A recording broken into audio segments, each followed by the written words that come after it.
अल्हम्दुलिल्लाह अल्हम्दुलिल्लाहिल्लज़ी लम यज़ल आलिमन क़दीरन हय्यन क़य्यूमन समीअन बसीरा वस्सलातु वस्सलामु अला रसूलिही अरसलहु बिल हक़्क़ि बशीरन व नज़ीरा व अला आलिही व अस्हाबिही कसीरन कसीरा।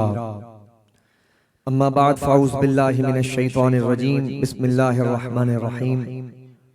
क़ाल अल्लाहु तआला फ़ी कलामिहिल मजीद वल फ़ुरक़ानिल हमीद। ला उक़सिमु बिहाज़ल बलद व अंत हिल्लुम बिहाज़ल बलद। सदक़ल्लाहुल अज़ीम व बल्लगना रसूलुहुन नबियुल करीम व नहनु अला ज़ालिका लमिनश शाहिदीन व शाकिरीन वल्हम्दुलिल्लाहि रब्बिल आलमीन। क़ाल अल्लाहु तआला फ़ी अज़मति शानि हबीबिहिल करीम इन्नल्लाहा व मलाइकतहु युसल्लूना अलन नबी या अय्युहल्लज़ीना आमनू सल्लू अलैहि व सल्लिमू तस्लीमा। अल्लाहुम्मा सल्लि अला सय्यदिना व मौलाना मुहम्मदिन साहिबि वजहिल अनवर वल जबीनिल अज़हर। सलातो व सलामुन अलैका या सय्यदी या हबीबी या रसूलल्लाह व अला आलिका व अस्हाबिका या हबीबल्लाह।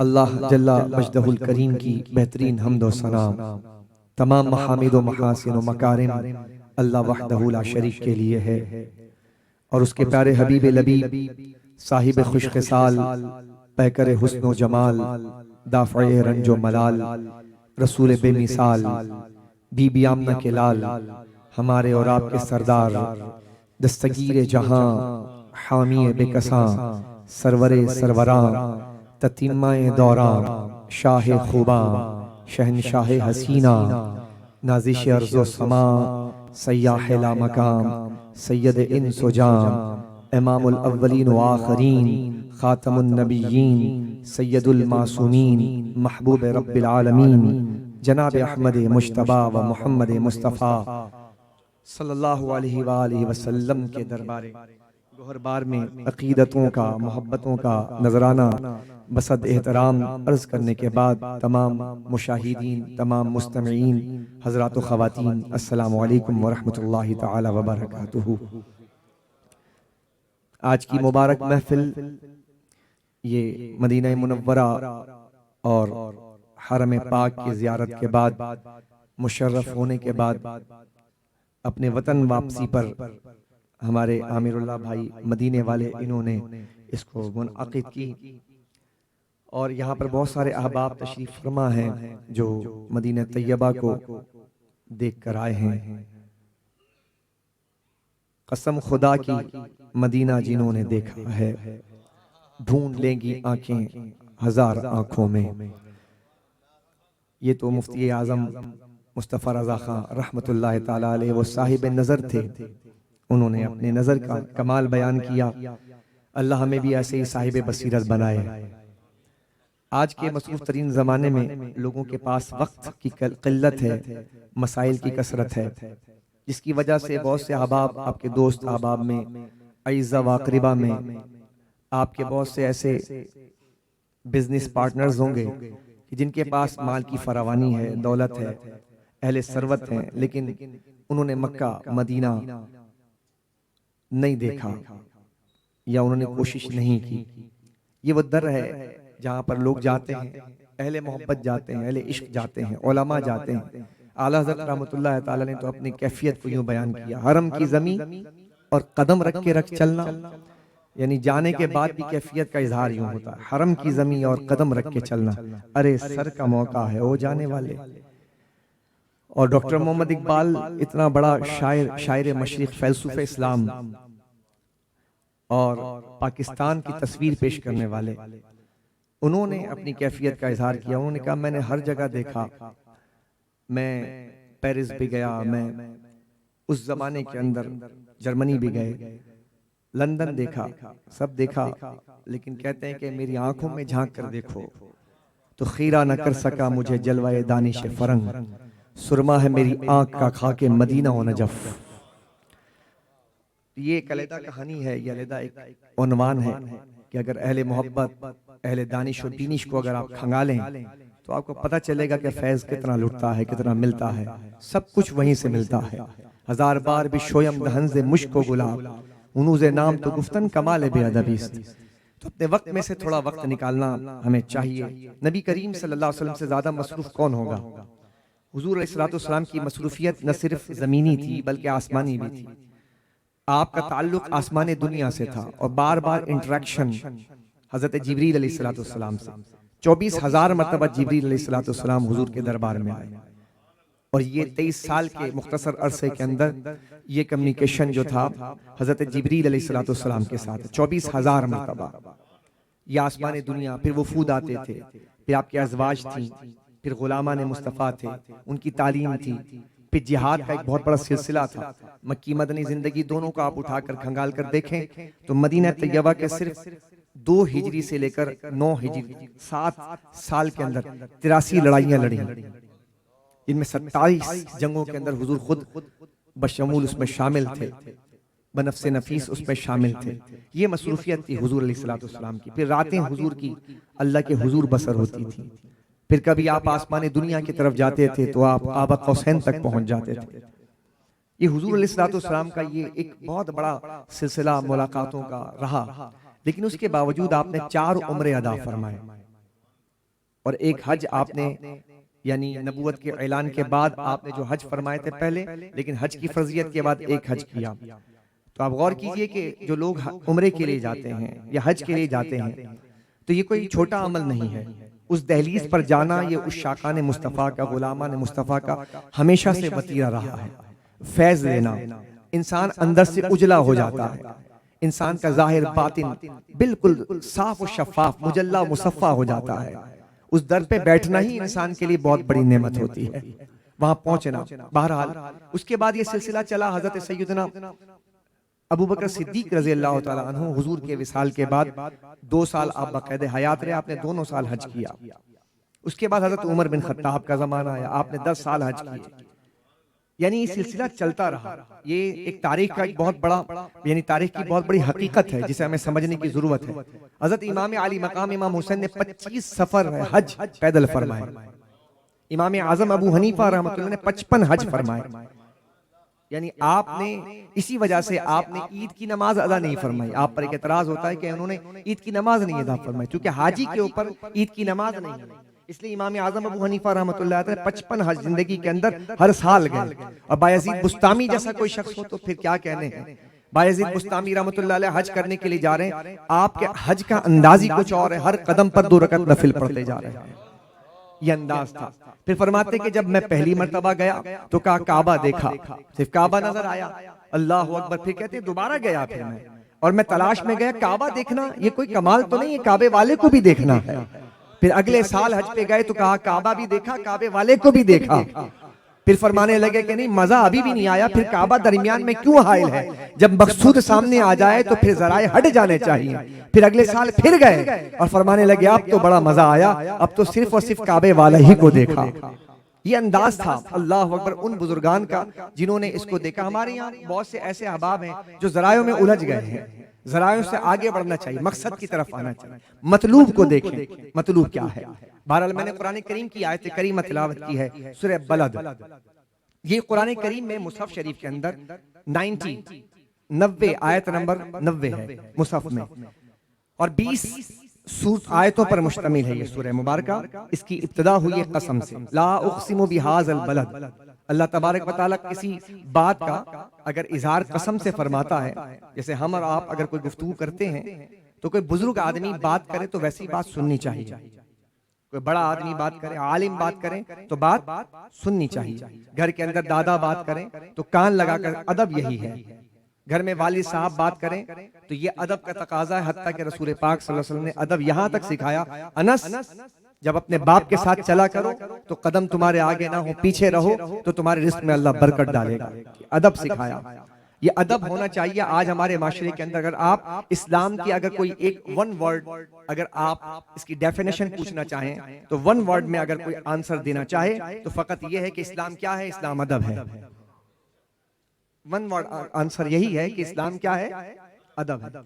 हर चीज का अदब, कुरान का अदब, रसूल का अदब, अल्लाह तबारक व तआला के मकामात हैं उसका अदब, माँ बाप का अदब, बुजुर्गों का अदब, असातिज़ा का अदब, मशाइख का अदब। मुतबर्रकात का अदब, हर जगह देखें तो आपको सिर्फ अदब नजर आएगा। और अदब निकाल दे तो इसी वजह से देखें नमाज जब पढ़ते हैं हाथ बांध कर पढ़ते हैं, तो अदब बताया गया। माशाअल्लाह, सही सब तशरीफ लाए।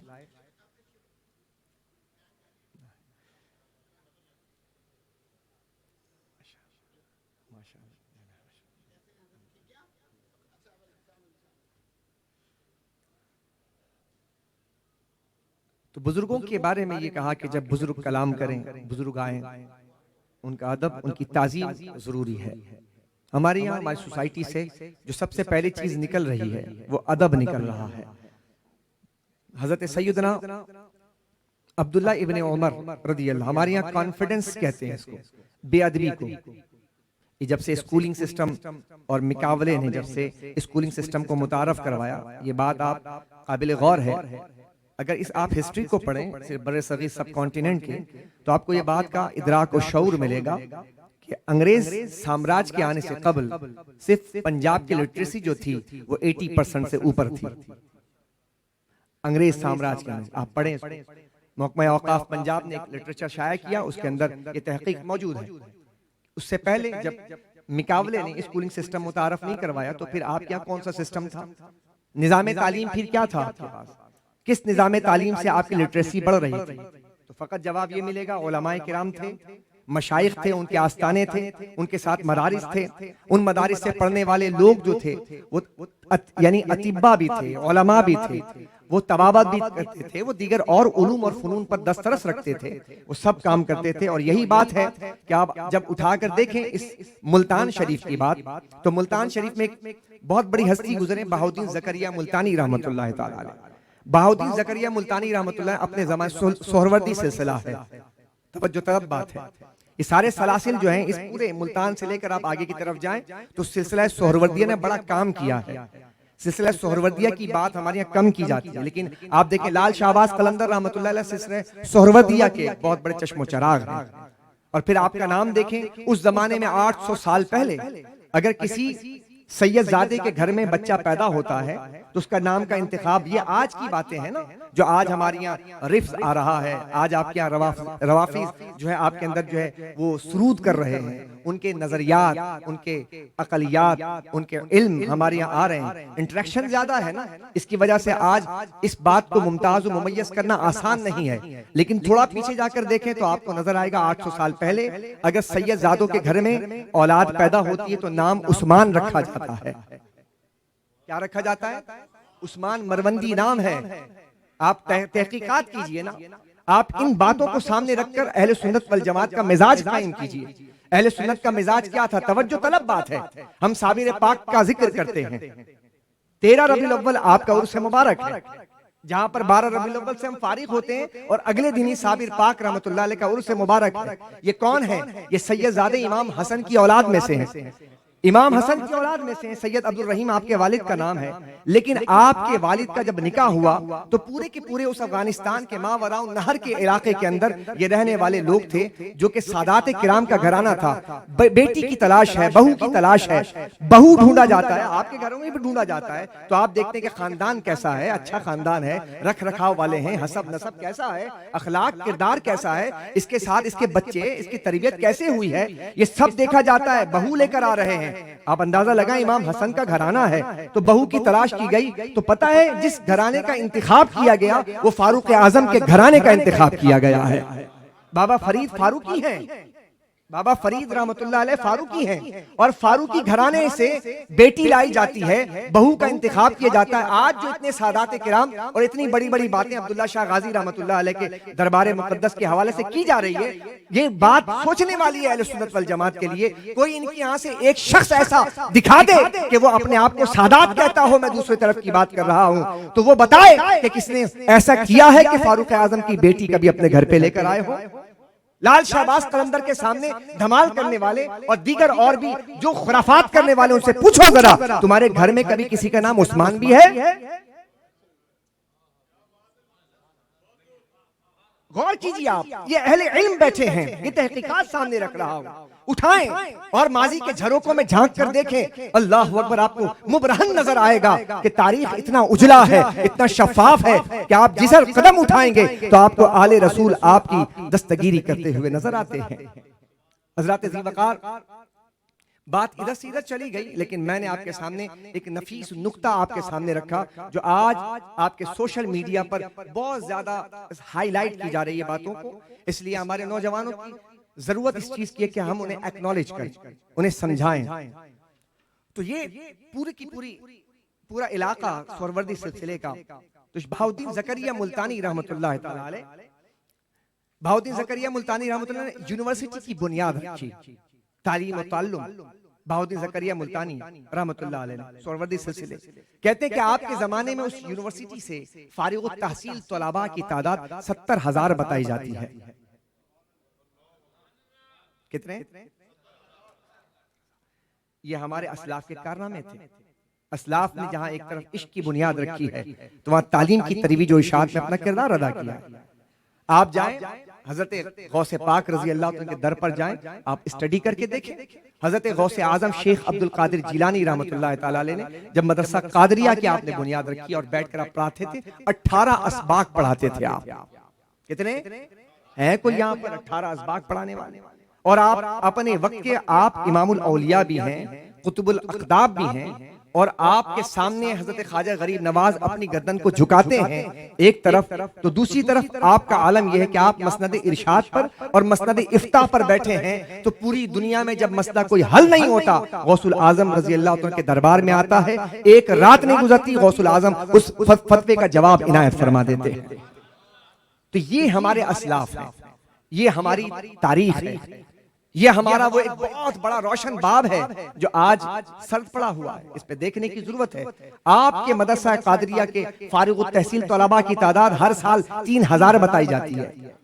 3,000 उस जमाने में। और फिर आप जब मजलिस में तकरीर में खिताब करते थे आप, तो आपके उस वक्त ऑडियंस की और उस वक्त सामीईन की तादाद 70,000 से ज्यादा बताई जाती है। तो कुर्ब जवा से कशा कशा चले आते थे। ये हमारे असलाफ के कारनामे, उन्होंने तबलीग में बड़ा किरदार अदा किया है, उन्होंने तालीम की बड़ी उनकी परवरिश की है, परवरिश लौहो कलम किया है, परवरिश लौहो कलम किया है, किताबें तसनीफ फरमाई हैं, हजारों किताबें। अल्लाह अकबर कबीरा। तातारियों ने आकर क्या किया? तातारियों ने आकर, अरे भाई तुम इंसानों को कत्ल कर रहे हो तो कत्ल कर दो। गौर करने की बात है। आप इस तारीखी पहलू को सामने रखिए। 18 लाख 2 दिन के अंदर कत्ल कर दिए गए। सुकूत बगदाद है ये। 18 लाख, उसके पीछे अवामिल कुछ और थे। लेकिन आप गौर कीजिए भाई, इंसानों को मारा ना, सैयद साहब बड़े काबिल गौर बात है। अरे इंसानों को मारो, वो ठीक है, कत्ल कर दिया, तुम्हारी प्यास बुझ गई, लेकिन तुमने ये इल्मी सरमाया क्यों जाया किया? सारे के सारे लाइब्रेरियों को जला दिया, दरिया दजला काला हो गया स्याही से। और एक किताब है अल मुफरदात, एक किताब अल मुफरदात जो कुरान करीम को समझने के लिए एक आलिम दीन जब दरिया दजला के किनारे जा रहे थे तो वहां से एक मखतूता मिला और वो मखतूता अल मुफरदात का था। आज भी वो अल मुफरदात कुरान करीम को समझने के लिए उलमाए किराम उस अल मुफरदात को इस्तेमाल करते हैं और कुरान करीम की आयात को समझने के लिए वो एक बेहतरीन किताब है। अंदाजा लगाइए आप कि सिर्फ एक किताब जो मिली उससे इतना इस्तेफादा किया जा रहा है और इतना इल्मी सरमाया जाया किया। तो इसकी वजह क्या थी? ये दुश्मन जानता है कि अगर इंसानों को कत्ल कर दिया जाए और इनके नजरियात रह जाएं, इनके अकायद रह जाएं, इनकी किताबें रह जाएं, तो आने वाली नस्ल इन अकायद और नजरियात को और इन बुनियादों को पढ़ने के बाद ये फिर एक नई नस्ल तामीर कर सकते हैं। और अगर इनका इल्मी सरमाया जाया कर दिया जाए तो इन्हें खत्म भी किया जाएगा और इनके आने वाली नस्लों को भी खत्म किया जा सकता है, क्योंकि नजरिया बाकी नहीं रहेगा। ये वजह होती है कि जब भी कोई आता है तो आपका इल्मी सरमाया क्यों जाया करता है? इसकी वजह यह है ताकि आगे नस्लों में मुंतकिल ना किया जा सके।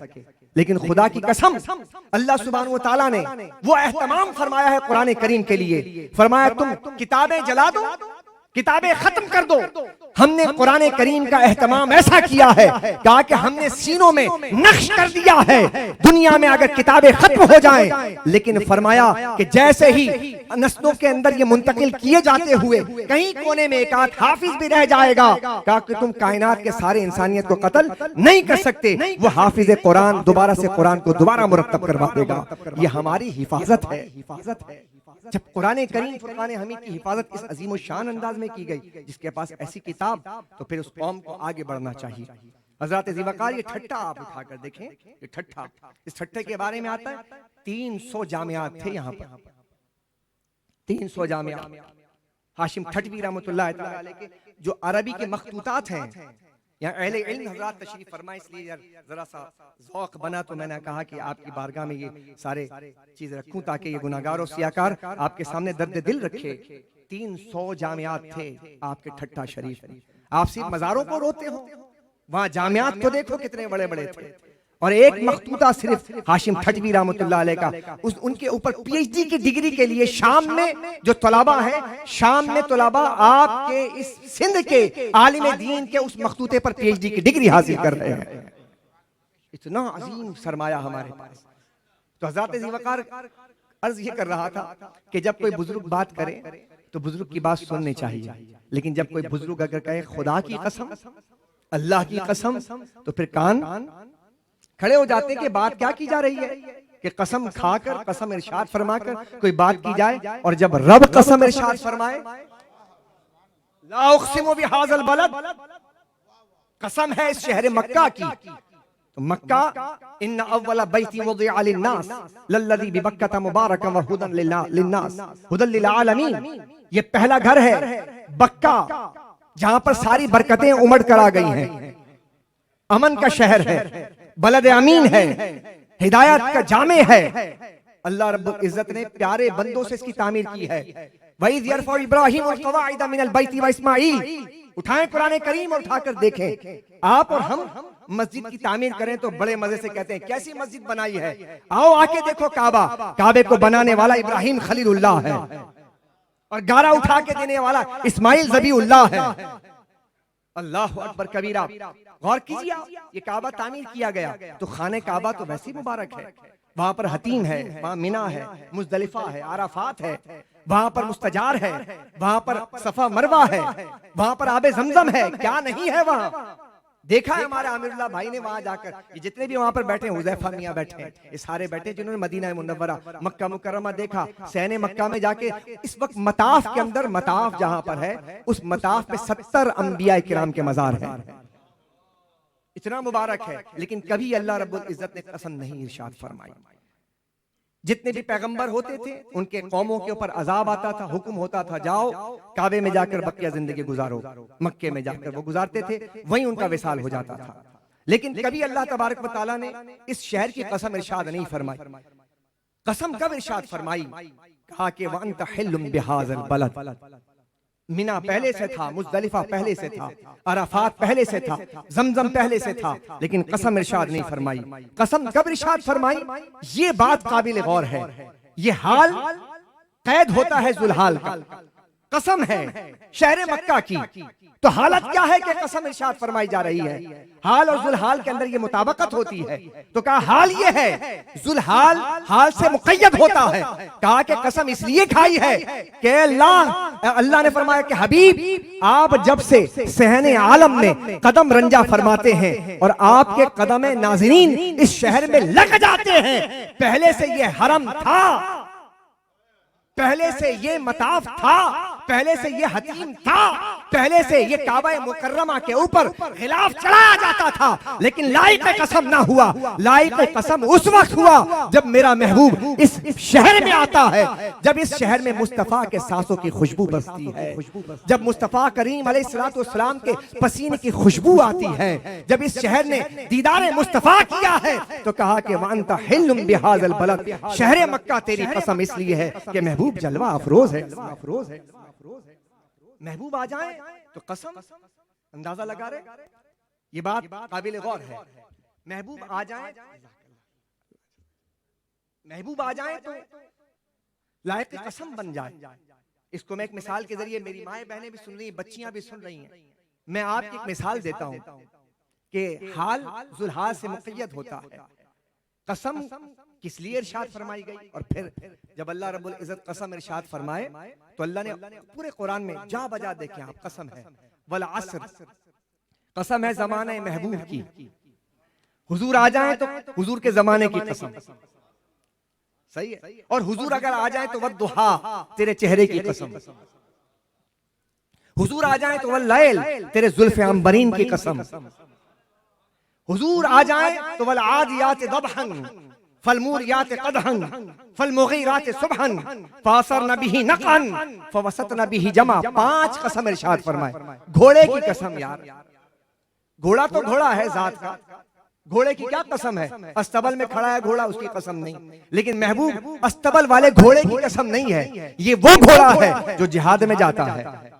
तो जिहाद में तो और भी घोड़े जाते हैं, जंगों में और भी घोड़े जाते हैं, क्या नहीं? उन जगहों के घोड़े की बात नहीं है। मुस्तफा इस घोड़े पर तेरे गुलाम सवार है। जब गुलामा ने मुस्तफा सवार हो जाए तो उन घोड़ों की कसम, न सिर्फ घोड़ों की कसम, उनके सुमों से उठने वाले गुबार की कसम है। अंदाजा लगा रहे हैं कि कसम का जाविया कितना बड़ा है, वुसअत कितनी है। तो अल्लाह सुब्हानहू व तआला ने कसम इरशाद फरमाई तो हुजूर की निस्बत से, हुजूर के ताल्लुक से, जिस चीज को हुजूर से निस्बत हो जाए कसम इरशाद फरमाया जाता है। फिर फरमाया कि देखो ला उक़सिमु बिहाज़िल बलद व अंत हिल्लुम बिहाज़िल बलद, ये जो हीरा एक है, हीरा 10 करोड़ का हो, तिजोरी के अंदर हो तो तिजोरी 10 करोड़ रुपए की है। तिजोरी से निकालकर अंगूठी में लगा दे, अंगूठी 10 करोड़ की है। अंगूठी से निकालकर हार में डाल दे, सुभान अल्लाह पे पाबंदी तो नहीं है ना। 10 करोड़ की जो अहमियत है वो कैसे बढ़ रही है कि जहां वो हीरा जा रहा है उसकी कीमत बढ़ रही है। तिजोरी में गया, तिजोरी की कीमत बढ़ गई। अंगूठी में लग जाए, अंगूठी की कीमत बढ़ जाए। हार में लग जाए, हार की कीमत बढ़ जाए। बिला तमसील महबूबे दो जहां, उनकी निस्बत यही है कि हुजूर जहां चले जाते हैं उसकी कीमत बढ़ जाती है। अगर हुजूर मक्के में तो मक्का लाए के कसम, और हुजूर मदीने आ जाए तो मदीने को हरम बना देते हैं। आका अगर आसमान में चले जाएं तो आसमान के तस्करे शुरू हो जाते हैं। हुजूर अक्सा में आ जाएं तो सुब्हानल्लज़ी अस्रा बिअब्दिही लैलन मिनल मस्जिदिल हराम इलल मस्जिदिल अक्सा, महबूब अक्सा में चला जाए तो अक्सा को मजमून बना दिया जाता है। महबूब काबा कौसैन अगर लामका में चला जाए, किसी ने लामका देखा नहीं, महबूब चला जाए तो वो भी मज़ामीन कुरान बन जाता है। महबूब जहां चले जाएं वो चीज अजमत वाली हो जाती है। महबूब अगर गारे सौर में चले जाएं, गारे सौर अफजल है। महबूब अगर सिद्दीक़ अकबर के पुष्प पर सवार हो जाएं तो सिद्दीक़ अफजल अफजल है। अगर हुजूर महबूबे दो जहां हजरत सैयदा आयशा के जानो मुबारक पर आराम करें तो सैयदा आयशा अफजल हो जाती हैं। हुजूर नबी करीम अलैहिस्सलाम बदर चले जाएं, बदर अफजल है। हुजूर अगर ओहद चले जाएं, ओहद अफजल है। हुजूर नबी दो आलम सल्लल्लाहु अलैहि वसल्लम जिस जगह चले जाते हैं उस जगह को अल्लाह अहमियत दे देता है। इसीलिए उलमाए किराम ने क्या इरशाद फरमाया, कहा कि काबे से ज्यादा अफजल, किबले से ज्यादा अफजल, हत्ता के अर्शे मुअल्ला से ज्यादा अफजल वो जगह है जहां पर हुजूर आराम फरमा है। हुजूर जहां आराम करें, आराम फरमा हो जाए, वो भी जगह सबसे ज्यादा अफजल है आज भी। तो हजरात ज़ी वक़ार काबिल तवज्जो बात है कि हुजूर नबी करीम अलैहिस्सलाम की निस्बत से जो चीज हमें मिलती है वो लायक कसम होती है, लायक एतबार होती है, लायक ताज़ीम होती है, लायक सनद होती है। तो हुजूर की निस्बत से जो चीजें मिल जाएं उसे लेना चाहिए, उसकी ताज़ीम करनी चाहिए, उसकी तकरीम करनी चाहिए। लिहाजा आपके दरबार में मैं गुजारिश करूंगा कि सूरह वश्शम्स, यही ला उक़सिमु बिहाज़िल बलद, अच्छा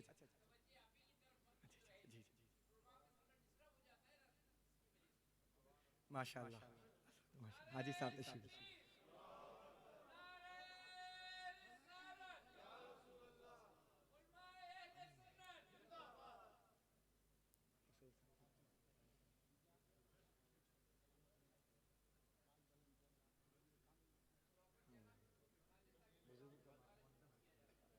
सादात किराम के जूतों के पास रहें। माशाअल्लाह माशाअल्लाह अलहाज नहीं सिद्दीक इस्माइल साहब दामत बरकातुहु मौला ज़िदत लुत्फ़ु व इनायतुहु तशरीफ लाए, अल्लाह ताला इनका साया दराज फरमाए, इन्हें सेहत आजिला व कामिला अता फरमाए। हज़रत ज़ी वक़ार अपने मज़मून को समेटता हुआ और अपने उन्वान को आपके ज़हनी सतह तक करीब लाते हुए ये चंद गुजारिशात और अर्ज करना चाहूंगा। हज़रत ज़ी वक़ार गौर कीजिएगा, कसम एक बड़ा मौजू है, तवील मौजू है। इसके आगे आप देखें सूरह वश्शम्स है, वश्शम्सी वदुहाहा वल क़मरी इज़ा तलाहा। मैं मज़ामीन कुरान आपके सामने रख रहा हूं, अभी हदीस की तरफ नहीं आया, सिर्फ मज़ामीन कुरान ही को देख लीजिए आप। वश्शम्स, हमारे यहाँ ये कहा जाता है कि साहब ये कुरान नहीं बयान करते, ये बुजुर्गों की बातें बयान करते हैं। हमने कहा हम पढ़ के बयान करते, घड़ के नहीं बयान करते। फर्क है, हम पढ़ के बयान करते, घड़ के बयान नहीं करते। तुम शायद घड़ के करते होगे, हम तो पढ़ के बयान करते हैं। लेकिन फर्क सिर्फ इतना है कि अगर कुरान सुनना है तो किसी आशिक से सुना करो, हाँ, वरना तो पढ़ने वाले ऐसे ही पढ़ के गुजर जाते हैं। वरना कुरान करीम के अंदर ऐसे मज़ामीन बहुत हैं, पूछ लो ना। कुरान करीम में सबसे अजीम तरीन वो आयत करीमा जिससे इंसान को तरगीब हो और इंसान यानी जिससे ढारस बन जाए। पूरे कुरान करीम के अंदर एक आयत बता दें कि जिससे इंसान को उम्मीद लग जाए, उम्मीद अफजा आयत, उम्मीद अफजा आयत। पूछे ना कभी इन लोगों से, पूछें बताओ जरा उम्मीद अफजा आयत कौन है। मौला अली के दरबार में जाकर पूछो, इमाम राजी के दरबार में पूछो। कुरान करीम में 114 सूरतें हैं, उनमें से कोई एक आयत तो ऐसी होगी ना जिसको पढ़ने के बाद उम्मीद आ जाए इंसान को। वरना पढ़ने के बाद क्या होता है, अल्लाह कहार है, जब्बार है। अल्लाह ने अजाब कौम आद, समूद, लूत अलैहिस्सलाम की कौम पर अजाब नाजिल किया। ये पढ़ने के बाद दिल हौल करता है, इंसान की कश्ती डूबती नजर आती है। मेरा क्या बनेगा, मेरा क्या होगा, यही कैफियत होती है। अल्लाह अकबर। तो कोई आयत तो होगी कुरान की जो इंसान को उम्मीद दिलवाए। मौला अली इराक के शहर में खिताब फरमा रहे हैं और अहले इराक से पूछते हैं, इमाम राजी ने लिखा, पूछते हैं कि लोगों बताओ तुम्हारे नजदीक कुरान करीम के अंदर सबसे उम्मीद अफजा आयत कौन सी है।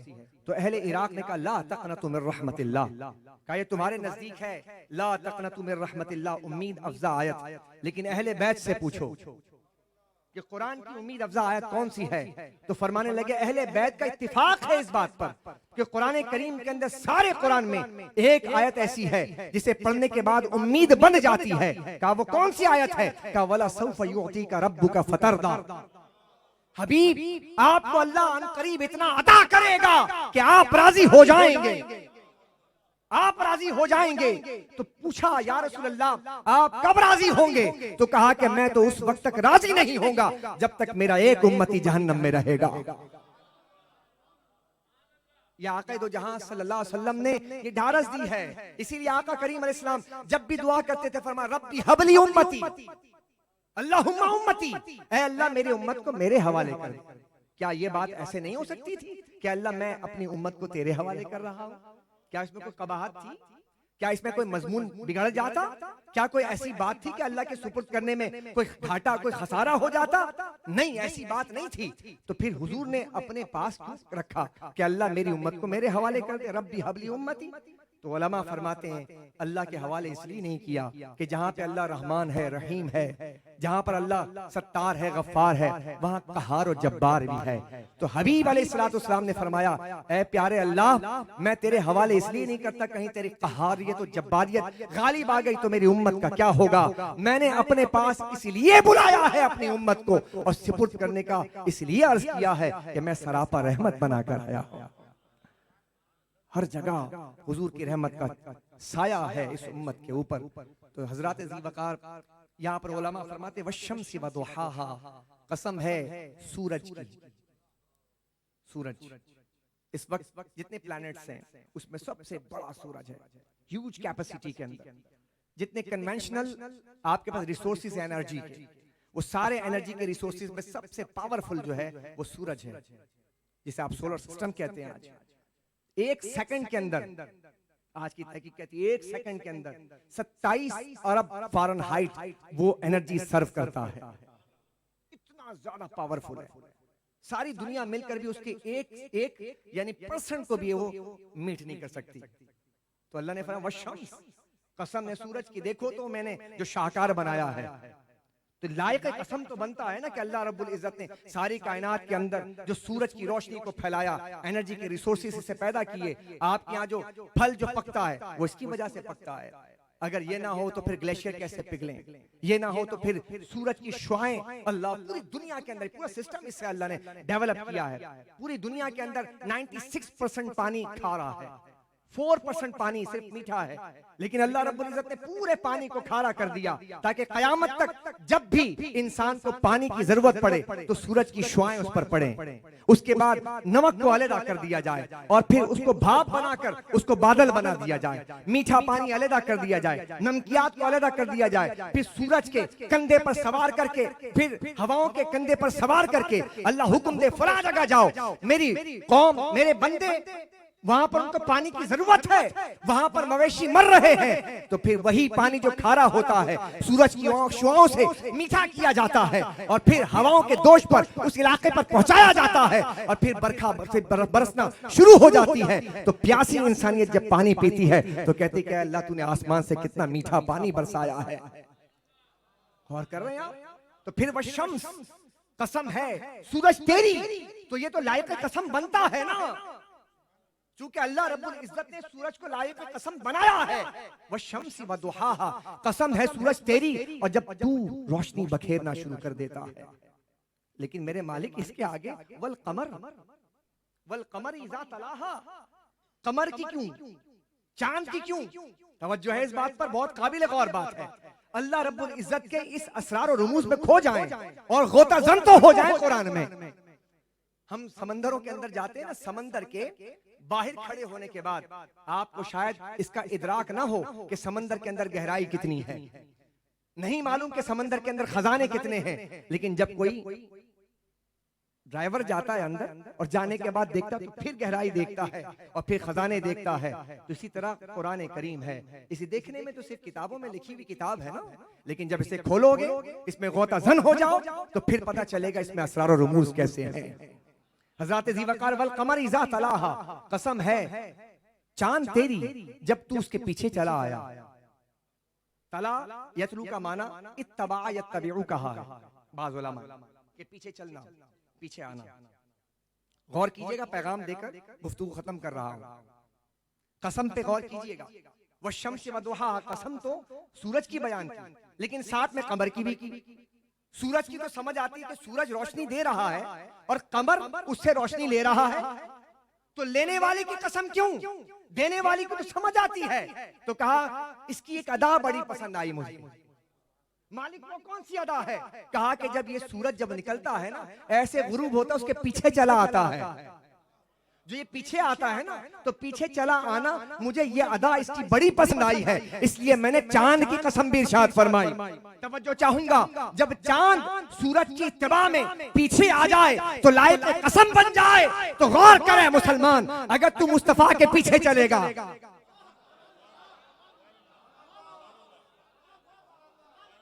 अगर तू मुस्तफा के पीछे चलेगा, अरे वो तो सूरज है, वो तो चांद है, अरे चांद तो हुजूर से नूर लेता है, सूरज तो मेरे आका के तलवों का धोवन है। लेकिन आका दो जहां पर कुरान नाजिल हो तो कहा सूरज के पीछे आने वाले चांद तेरी कसम इसलिए कि तू पीछे चलता है, तेरी अदा बड़ी पसंद आई है। तो ए गुलामान मुस्तफा, तुम भी अपने आप को लायक कसम बना सकते हो, बस फकत एक रास्ता है, तुम भी मुस्तफा के पीछे चलना शुरू हो जाओ। ज़ाब्ता बयान कर दिया कुरान करीम फुरकान हमीद ने। इसलिए दोस्तों, मेरे बुजुर्गों, हम सिर्फ जुबानी और कलामी बातों से गुजारा ना करें, इत्तिबाए रसूल में ढल जाएं, आक़ाए दो जहां के नक्श कदम पर चलें, तो इंशाअल्लाह हमें दुनिया और आखिरत की सारी भलाइयाँ मुयस्सर आएंगी। वमा अलैया इल्लल बलागुल मुबीन, वमा अलैया इल्लल बलागुल मुबीन, वमा अलैया इल्लल बलागुल मुबीन।